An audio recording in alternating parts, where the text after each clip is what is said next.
तिला ठरवणार होतं की उभं राहायचं की पाडायचं, मात्र मनोज जरांगे पाटील यांची 29 ऑगस्ट रोजीची बैठकही पुढे ढकलण्यात आलेली आहे। नेमकं कारण काय आहे तेच आपण ह्या व्हिडिओच्या माध्यमातून जाणून घेऊ।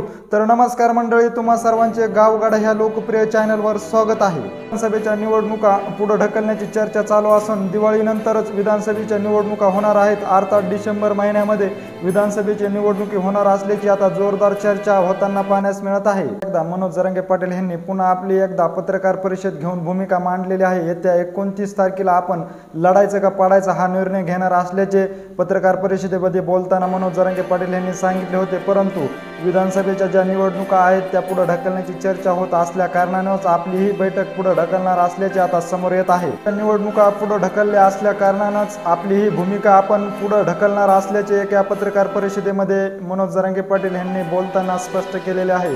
विधानसभेच्या निवडणुका डिसेंबर महिन्यात ढकलल्या असल्यामुळे जो आमचा 29 ऑगस्ट रोजी लढायचं का पाडायचा जो निर्णय होणार होता त्या बैठकीचे देखील आम्ही पुढील तारीख ठरवून परत एकदा स्पष्ट करणार असल्याचे देखील मनोज जरांगे पाटील यांनी स्पष्ट केलेले आहे। जरांगे पाटील हे मराठा आरक्षणासाठी गेल्या 1 वर्षापासून लढत आहेत।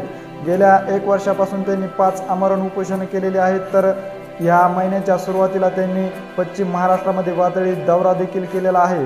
विधानसभा निवडणुकीच्या तोंडावर हा दौरा केला असून आता विधानसभेमध्ये लढायचं की पाडायची ही भूमिका ते स्पष्ट करणार होते।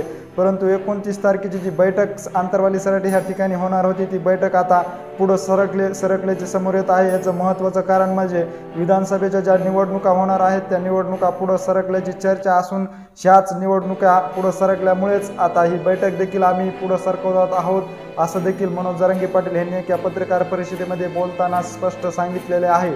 आमची 29 तारखेला जी भूमिका आम्ही स्पष्ट करणार होतो ती भूमिका आता आम्ही नवीन तारीख ठरवून ती भूमिका आम्ही पुन्हा एकदा नव्याने स्पष्ट करणार असल्याचे देखील मनोज जरांगे पाटील यांनी एका पत्रकार परिषदेमध्ये बोलताना सांगितलेलं आहे।